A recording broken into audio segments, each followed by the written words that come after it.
Hey guys, this is VaulSC. Hope that you are doing well. In this video, I'm finally going to be giving you my review of Infinity N4, the 4th edition of Infinity, and yep, I've waited several weeks for this. I just wanted to take the time to really play a lot of games of N4. I've been in one tournament. I've got maybe 15 to 20 games under my belt now. I've had time to look at Army Builder a fair bit, look at the rules, and listen to what other people are saying about N4, and I think it was the right move, just taking some time to really get a good perspective on it. I do want to acknowledge that there are still probably more fixes going to be made to the Army Builder and the rules, more erratas, and we're still waiting on the ITS pack with the missions, which is going to be really impactful on what kind of game N4 is going to be. But it's safe to say that a lot of the information is available to us now. For people who just really want the TLDR, the conclusion, I'm just going to give you the summary of the video right off the bat. I think that N4 is very playable. It's not a broken and busted game. If you're already heavily invested in it, it's still going to deliver some good experiences. If you're brand new to the game, it's still going to be a decent learning curve and some enjoyment's going to be gained. Having said that, I am somewhat disappointed and somewhat underwhelmed by the edition. There are a bunch of things about it that don't really sit quite right with me, but I do acknowledge that things could get better as the new missions and new pack and new changes come out. Maybe they'll do something a little bit different with linked teams. Maybe they'll rebalance the armies a little bit more. But it's not the end of the world. I'm not going to be sitting here raving about N4, but I'm not going to be completely bashing on it either. It's going to be somewhere in the middle. As always, for those of you who come to this YouTube channel and watch my videos, you guys know that I don't really like sugarcoating things. You get a very unvarnished opinion from me, but there are plenty of other YouTube channels on that cover Infinity, which you can go out and watch if you want a relentlessly optimistic, very, very much sugar-coated view of it. But here you are watching me, and I am grateful for that. All right, let's jump into it. I think one of the biggest things that needs to be said about this edition is that there's so much about N3 that has actually not changed, and as I go through this review, I'll be talking about the things that are important to me. I'm not going to cover everything. I know that there's going to be some of you who are like, oh, you didn't talk about this, you didn't talk about that, but there's a lot of things in the rulebook that are very subtle that I don't really feel like I need to go over. And importantly, there's just so much in the game that is still the same. I mean, if you have a Fusilier shooting at a Xanshi, it works the same way that it worked in N4 essentially. Sorry, in N3 essentially. It's very, very similar between the editions. The link team rules are very, very similar.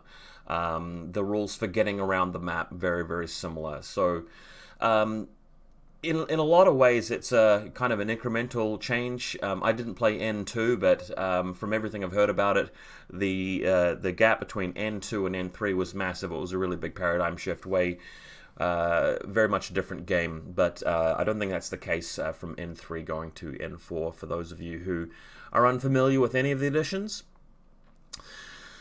Okay, let's get started and talk about some of the big things that N4 has brought us and the big things that have changed the game. I'm going to start with the crit mechanic. So in N3, if you get a critical hit, that particular hit scores an automatic wound without the opponent getting an armor save, in addition to winning the face-to-face roll. Now it does not do that. If you get a critical hit, the opponent is called on to make one additional save. What that means is that units that have cover and that have very high armor stand a pretty good chance of actually passing both saves and taking no damage against the crit. Whereas units that have very low armor, maybe not in cover, actually stand to take even more damage from a crit than before. So, a few things about that.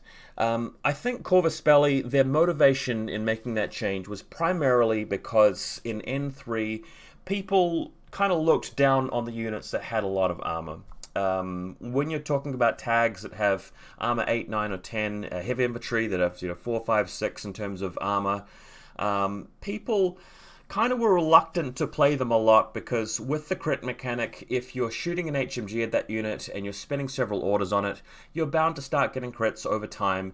They'll naturally fail the occasional armor save just due to getting unlucky, but you can expect to actually mix in a few crits with your volleys, and that meant that units that had a lot of armor would just die in the same way that units that didn't. So what you were doing in N3 is you were taking these really big lists which had a lot of little bodies, because that was more effective, and you were taking a lot of camo, a lot of smoke grenades, a lot of things that could just weasel away into good positions and cause problems for your opponents, rather than just sitting this big stocky guy behind cover and letting all comers come at him.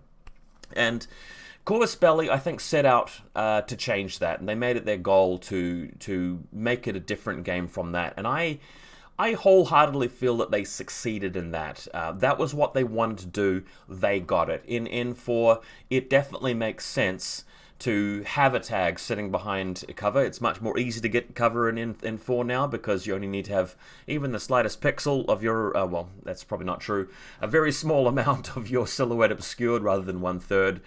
But the point is that it's now a game where you kind of want to have your opponent shooting at you in a lot of cases. You want that HMG to be trying to take you down, because in some cases it's the opponent making a mistake.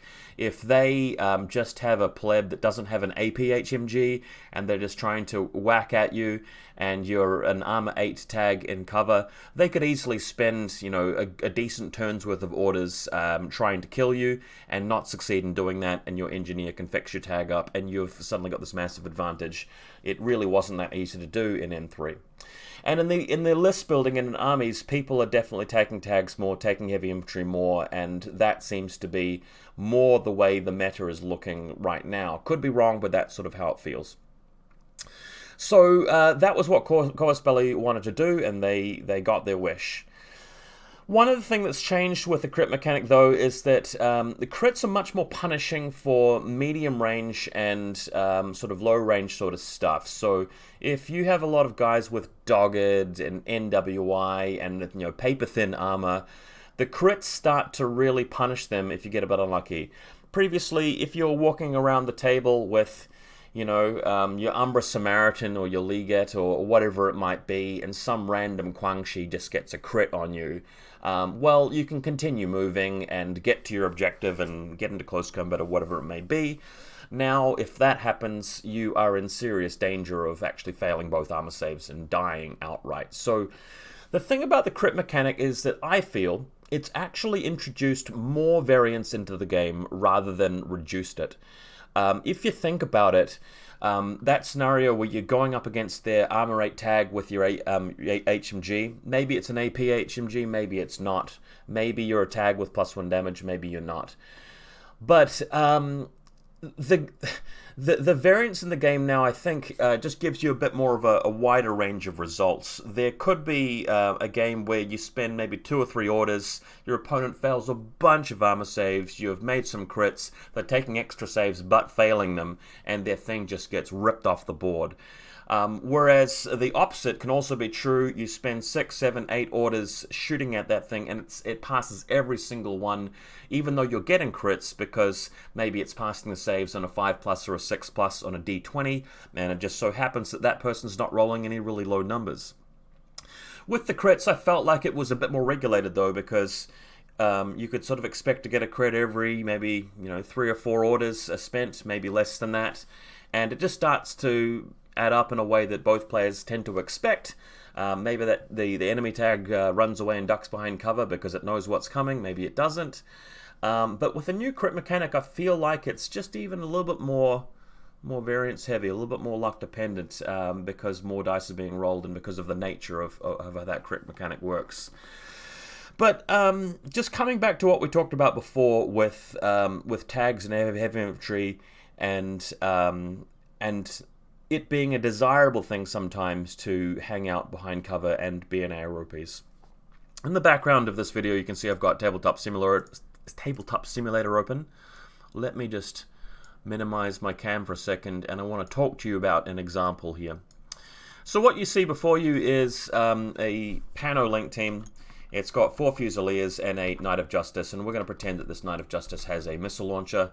So it's a 5-man Link team, and it's set up defensively here. All of the Fusiliers are prone, they're in total cover, they're very hard to shoot at. But the knight is basically chosen the one point on this this table that grants the most vision from the furthest back. So we've got a really long fire lane with the missile launcher right down there. In fact, I'm just going to pick a color so that it's easier to show up on screen when I just show the angle.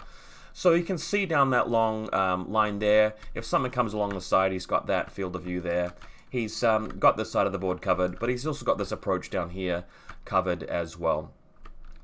So this kind of situation is very, very table dependent, as you guys well know.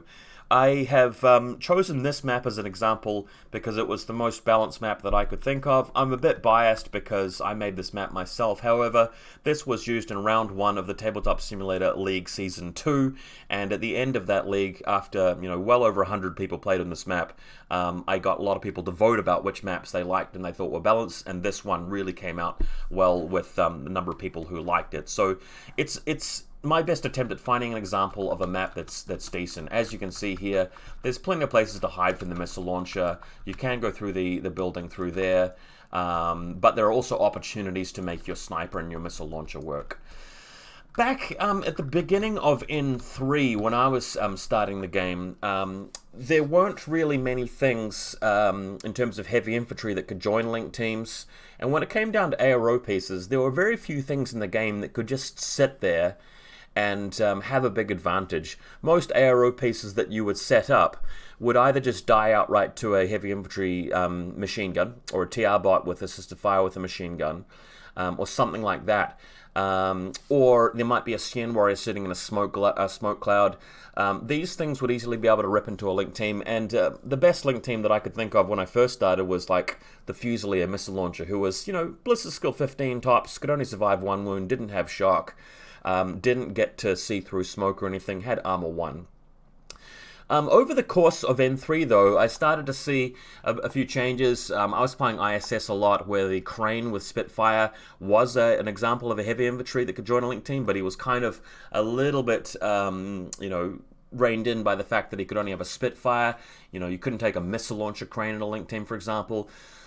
But over time, over the years throughout that edition, we started seeing more of the stuff being added. You eventually have, the Tanko in the link team with just Kaisotsus and Ikari, or you have, the Father Knight in Military Orders joining the link team. You have the Mobile Brigada join the link team, or you have, the Zuyong being part of a link team with just, say, Bounty Hunters.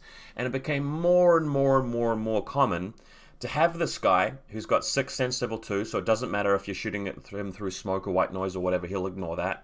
And he's got +3 ballistic skill, he's got 2 wounds, he's got a doctor sitting next to him. In my example, I really should be showing a trauma doctor like right there.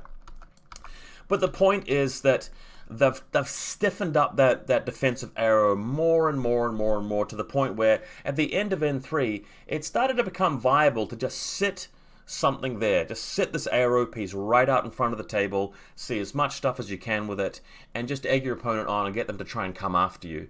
And there were a few things in the game that could really try and shred you. I mean, I think of a Dakini HMG in a link team in OSS with assisted fire on it. That's pretty good. I mean, that can take a few things down. But the case I'm about to make, and where I'm going with this, is that in N4, this kind of thing in a link team is very, very common. If you don't like my example of the Knight missile launcher, if you think he's not the best, replace this with something else. Imagine it's a Kamau sniper in a Varuna link team. Imagine it's the new Kahu with MSV and Mimetism and a Feuerbach. Imagine it's whatever you want, but the point is that there are a lot of examples in the game of things that can just sit there, watch the table, and that thing, if it has a bunch of armor, is even more effective at doing this job than it was in N3, and it's a lot to do with the new crit mechanic. This Knight of Justice, armor 5 with the cover there, if he gets crit by their HMG, he has a chance of passing both saves. That wasn't really possible in the previous edition. Then they have to keep on attacking him and attacking him and attacking him, and they run the risk of him getting lucky at some point and getting a hit back on them, and then they've taken a missile launcher. So, this is one thing I never particularly enjoyed about Infinity, where, one player is just looking for the best sniper tower available, putting something to watch the entire table, and all you can really do is just pick the best tool you have in your army list and attack it. It's a table problem, and this is a much worse on really bad tables that have very little terrain on them. It can be a less of a problem if you stuff your table with terrain, but that can create other problems as well. But I want to try and make the point that for me personally, I don't really like playing a game of Infinity where I'm sort of just spectating in the first turn and just seeing what my dice come up with. The aforementioned Dakini HMG with assisted fire and link team, maybe with the new Asparis Rem driver, really rips into this Knight of Justice quite well. But again, that's an HMG that doesn't have armor piercing, and the Knight can actually tank it and does a much better job at that than it did in N3.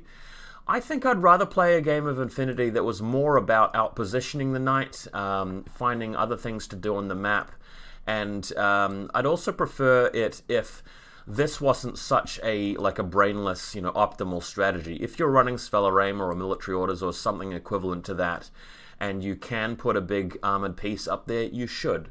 And I don't like that being just the default thing to do. I want players to really be thinking about, well, is that Knight just going to die? Does it matter if it die? Am I going to get punished for doing this? It's not really a very thoughtful, decision like that anymore. You just put them up there because the game encourages that so heavily now. And that, my friends, is something that I don't really like about the crit mechanic.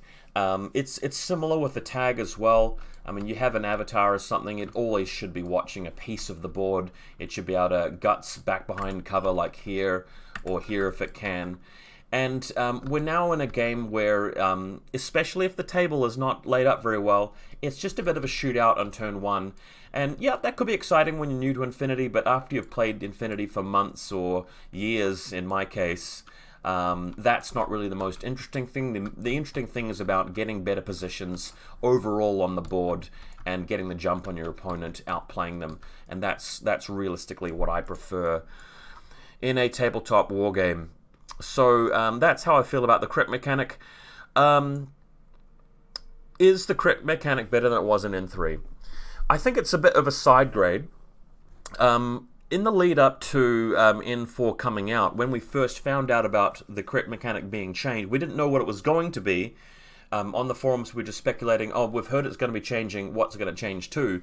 There were some people that suggested that the new crit could be something like, oh, the dice roll that comes up as a crit doesn't auto-wound you anymore, it just gets a bonus to the damage. Somebody suggested, what if the crit was plus 10 to the damage roll? Well, if you get a combi rifle crit on a armor 8 tag, the tag actually has a chance of surviving that because it gets one armor save. If you roll like a 16, you add 8 to that, you've got a 24. The damage of the combi rifle is 13, plus the 10 to 23.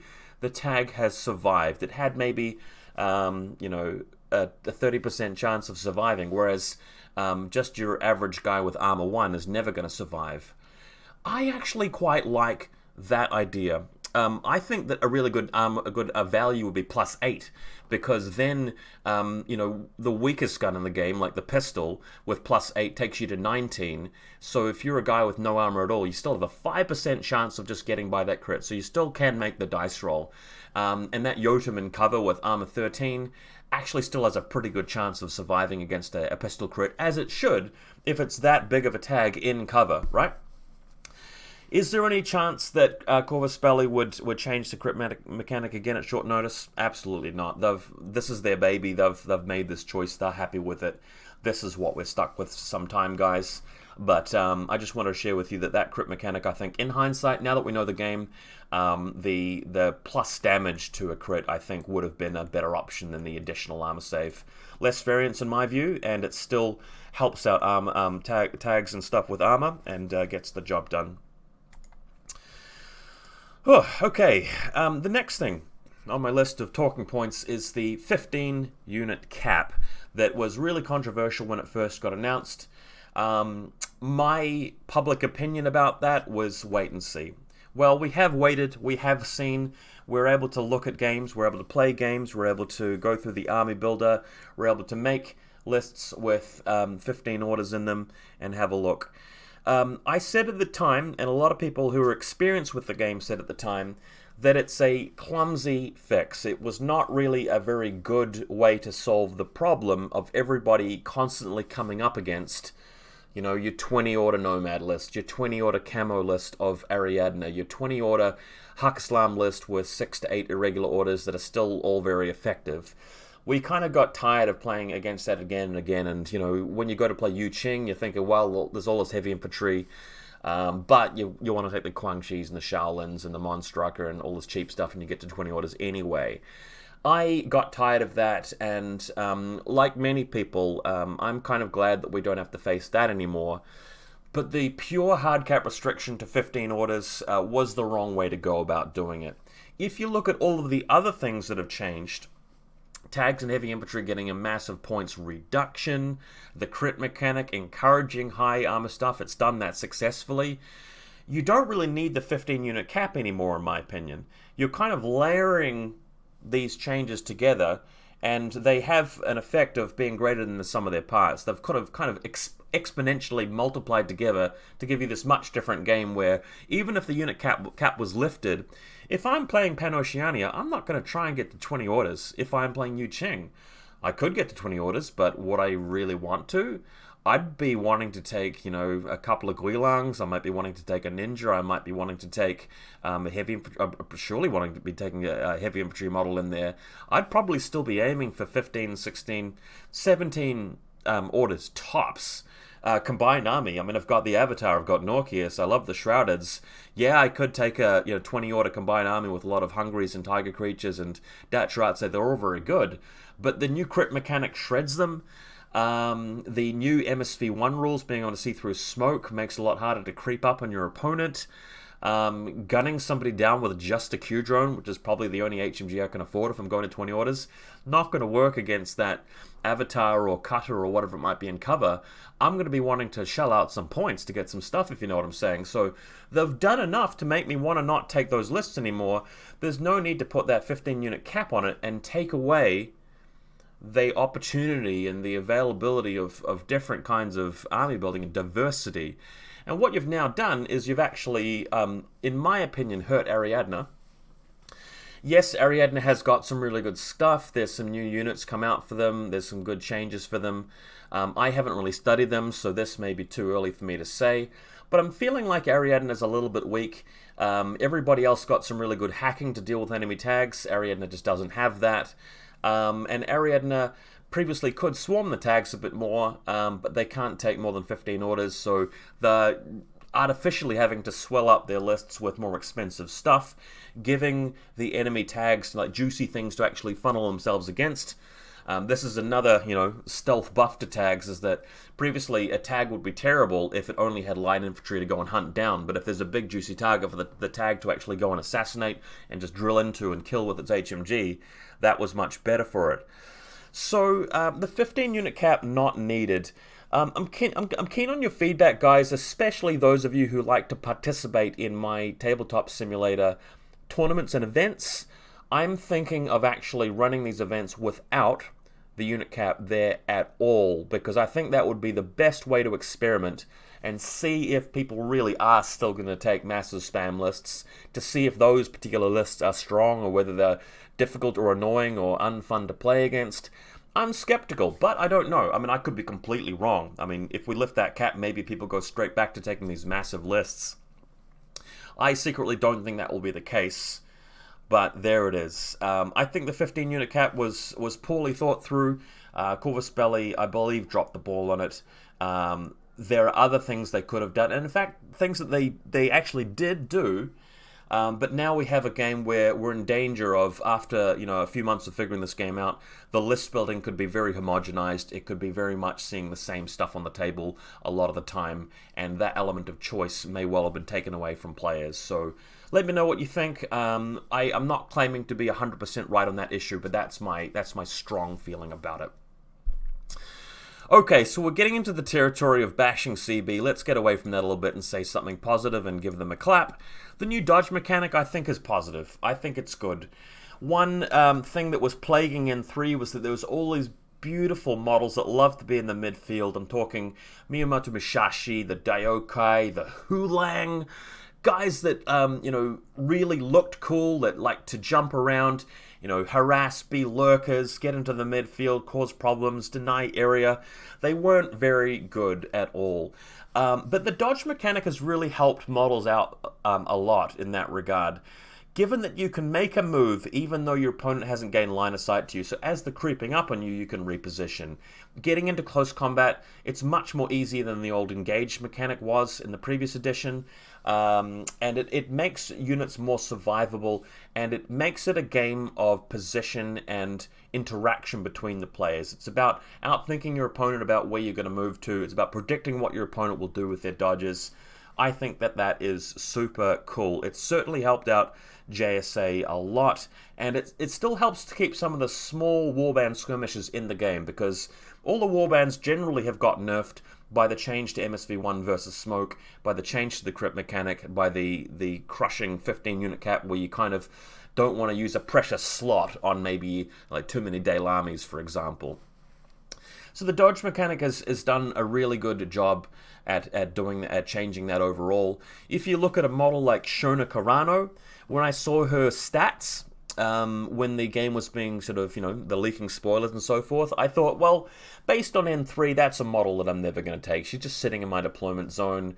Yeah, she's good in close combat, but she's just going to trundle around the table. She'll be lucky if she gets into close combat and kills something significant in the majority of her games. But in N4, she is a model that looks much more appealing to me because her ability to dodge things is just through the roof. She's got the bonuses there, so you can get her up into the midfield, involve her in some coordinated orders, and use her in a way that really threatens your opponent. So well done to Corvus to making that type of unit usable in the same way that a lot of other things are usable and have a role to play on the battlefield. So well done to them for doing that. I'm going to move on to hacking, which has been heavily streamlined, easier for new players to pick up, more intuitive, and it's more impactful now. And I think it's very important that they've kept hacking a strong part of the game and made it good, because the natural counter to tags and the kind of thing we're seeing here on this tabletop simulation, it's quite important. On this particular map, yes, the Knight of Justice is dominating the table. If this list also has a tag in it, the tag kind of wants to stay around the back as well. If the tag gets out of position in the midfield or tries to cross around the other side of the table, it could run into a hidden deployment hacker, or if there are a lot of camo markers around there, it has to be very cautious about where it moves, because hacking is definitely something that can cause a tag a problem. Not just total control, but sometimes Oblivion is the better choice, or even a Carbonite if you feel confident that you can crack the tag with it, because tags are also very vulnerable in close combat. Close combat has become a lot more effective, with models gaining a lot more damage from the martial arts values, and even somebody with MA2 packs a lot more punch now because it works with the -3 to you, +3 to me. So the new hacking, really, really cool.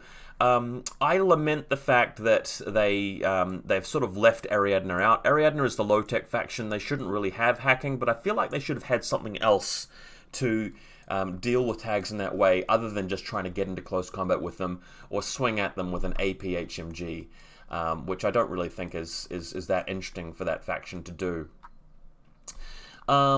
I think that taking camo state hackers is very, very good. When I do my army building, I'm always putting Guilang hackers out there. I'm putting shrouded hackers out there. I like the fact that Evo repeaters are in some lists but not others. I wouldn't want them to be in all lists, but when I think about OSS, if I'm going to be doing that much shooting with Dakinis, then may as well take the Evo repeater. If I'm playing a faction that's going to take one or more drop troopers, I consider it. It's good that the Evo repeater is a lot cheaper now. I do like that the Hacking Device Plus actually has a lot of the programs built in for countering enemy tags, but gives you the extra bonus hacking programs which are very good. It's hard to think at the moment of many hacking programs which aren't really useful in the game at all. So they've removed things which you didn't really use, but they've kind of streamlined the programs that you do want to use. So thumbs up. I think they've done a good job with that. I'm happy with how it works. I'm a little bit worried about how dangerous pitchers are if they're on a link team. The guided attacks are similar to what they were before, but a little bit more dangerous now that you don't have to have an Evo repeater to coordinate hacking, and you can choose different hacking programs. So there definitely is something to be said for the tactic where you are firing a pitcher from your link team with Valerio Gromos, who works for a bunch of different factions in NA2, and then coordinating a hack with a bunch of hackers using spotlights, isolations, you name it, and then the missile launcher. You have to invest quite a lot in your list to be able to pull that off, but it's pretty sickening, and it's probably not fun for the person on the receiving end when it happens. It remains to be seen whether that's going to be something that's too powerful or not powerful enough. I've tried it out in a couple of games, and it did look pretty scary. But we'll see. That's not something that I'm completely concluded on. They have gone through the game, and relative to the new edition and all the other factions, some of the profiles have been fixed, which I do applaud them for. I think that everyone was sick of seeing 4 Gazimutewas in every list. Now you're not going to see that as much. Gazimutewas got hit pretty hard, so they should have. The post-human sniper, the Mark II, definitely got hit. Can't be in hidden deployment anymore. The points cost has changed. It's a bit more vulnerable against a crit now. But then they've gone and made a whole bunch of things inexplicably powerful. Nobody at the moment feels like the avatar is balanced. It's really way too cheap for what it does. The Kamau sniper on a link team is still just as oppressive as it was before. If you go through the game, there's a bunch of things which are fine. There are a bunch of profiles, just like before, that are just trash and unusable. I mean, if you go to something like the Dachuratsi, excellent 14 model with a chain rifle, but would you ever take a Dachuratsi with a combi rifle? They've messed around with the points a little bit, but they still haven't really banged the nail on the head in terms of making a unit interesting in terms of, oh yeah, all of the profiles within that unit are interesting. They might have done a decent job with like faction balance. It's hard to say, is Nomads better than Yu Qing? Is it the other way around? It's kind of difficult to make statements like that. But it is easy to see within a faction which units and profiles are powerful and strong and which ones are the trash ones.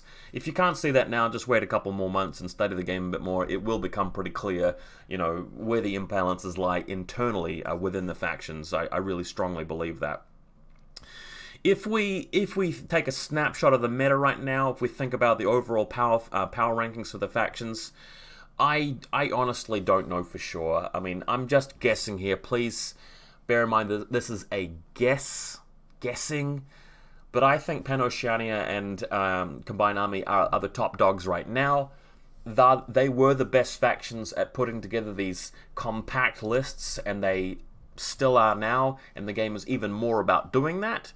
So with Pan-Oceania, Joan of Arc and a couple of tags, or a tag and a big, elite heavy infantry, very strong list. Sphelarema with the new Kahus and Link teams, the Knight of Justice, pretty crazy. The Jotun, obviously very, very strong. Varuna, even more powerful than before. You can take a cutter in a 15 model list pretty comfortably. It's cheaper. The Kamau sniper and the Link team. Jammers are still useful. Helots didn't get a change to their points cost and are still just as oppressive and annoying and overpowered as they were before. So that's Pan-Oceania. They were strong in N3. They're really busted at the moment, in my opinion. Combined armies, similarly. The Avatar, really too powerful. Kodali, again, it's just busted that Link teams can't delay against her, so she's even stronger now. Combined with the Avatar, she's got even more orders to spend. Norkius is really, really, really good.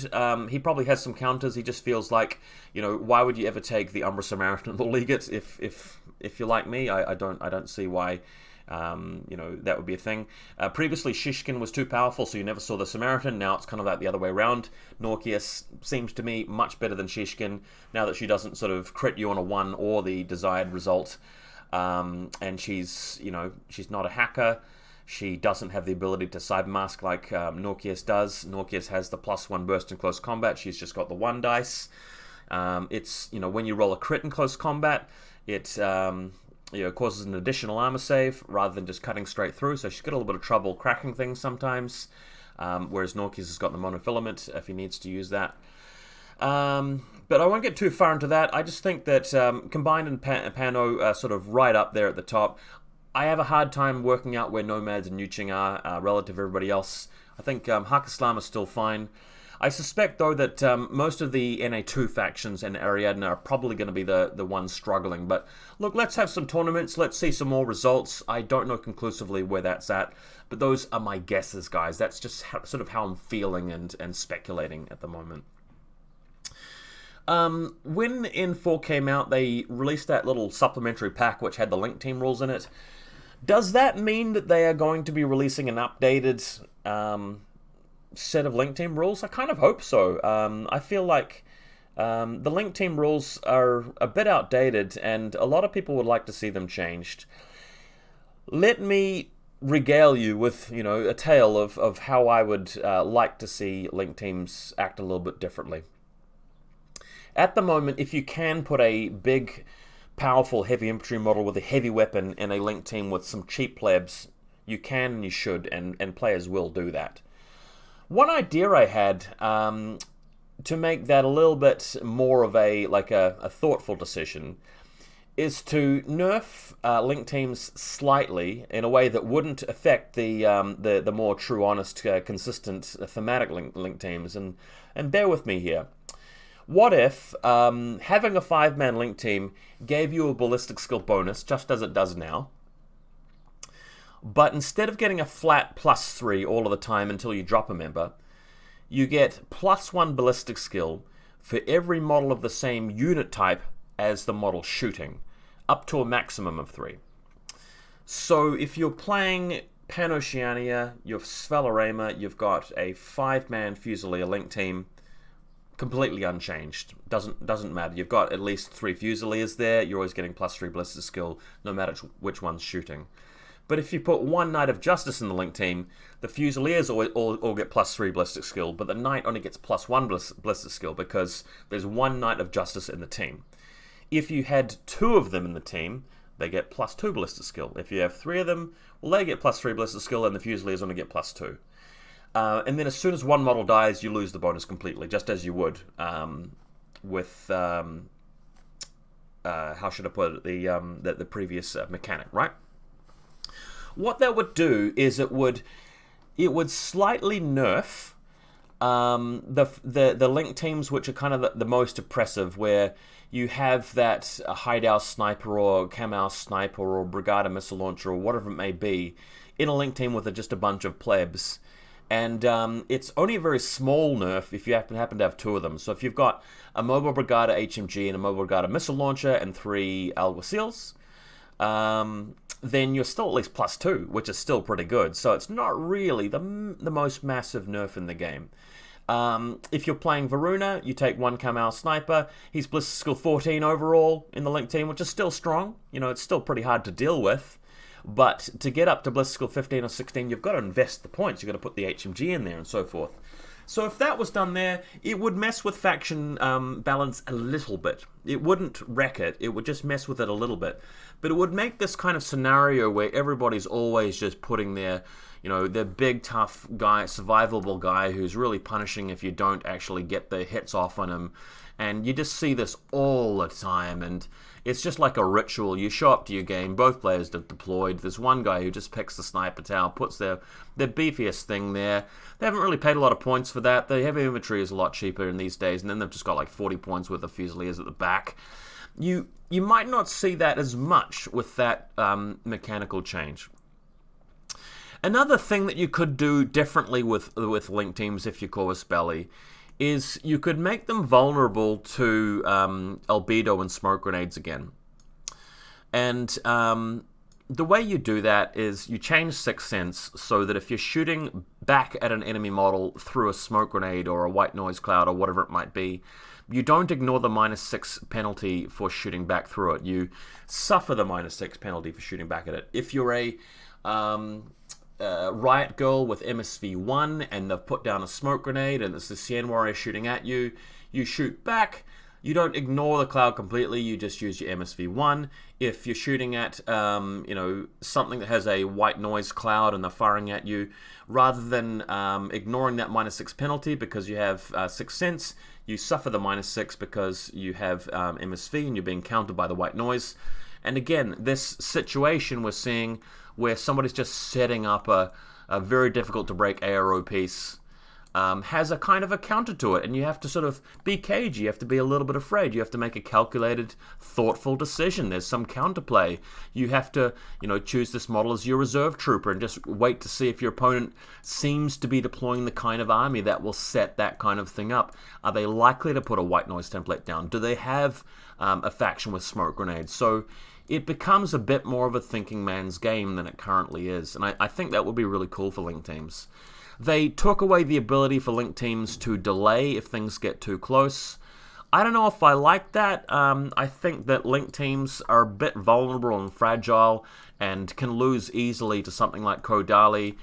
They also have a bit of trouble against things that show up nearby like superior infiltrators. I mean, trying to go after them with something like Andromeda is still pretty hard if you've got the delay mechanic there. I kind of liked it. Maybe it wasn't for the best, maybe it's good they got rid of it, but I feel like it's probably better that a delay is in there. But again, the way that 6th Sense and Stealth works didn't quite get the overhaul that I was hoping for when we came to N4.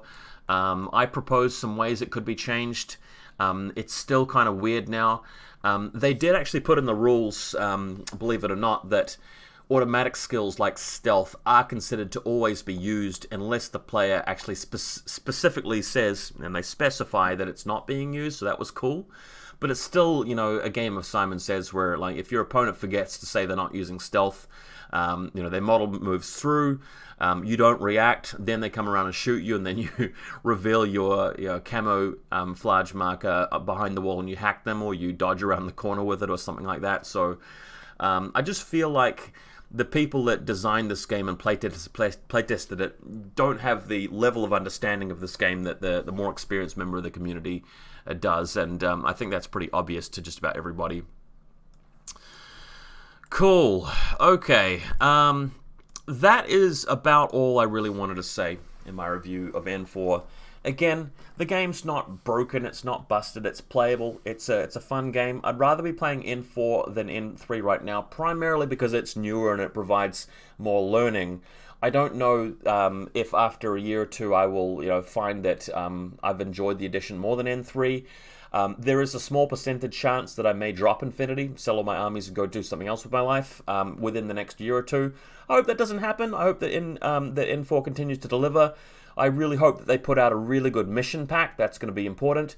If the missions absolutely suck, and they may, I will work as hard as I can to make some really good custom missions and playtest them and listen to people's feedback and provide them for our TTS events. Speaking of which, TTS League Season 3, gonna try and announce something within the next month. I'd hope that more stuff gets fixed and released before then. Otherwise, we may end up just using the missions that are in the rulebook, which are slightly improved versions of ITS Season 11. I'm pretty sure that my next league will be TTS League Season 3. We'll try and crown an overall winner. It won't be broken up into tiers, there'll just be one big field. I will probably charge 15 New Zealand dollars to play for 5 games. I know that the campaign, it was only $10, but that was for 3 games.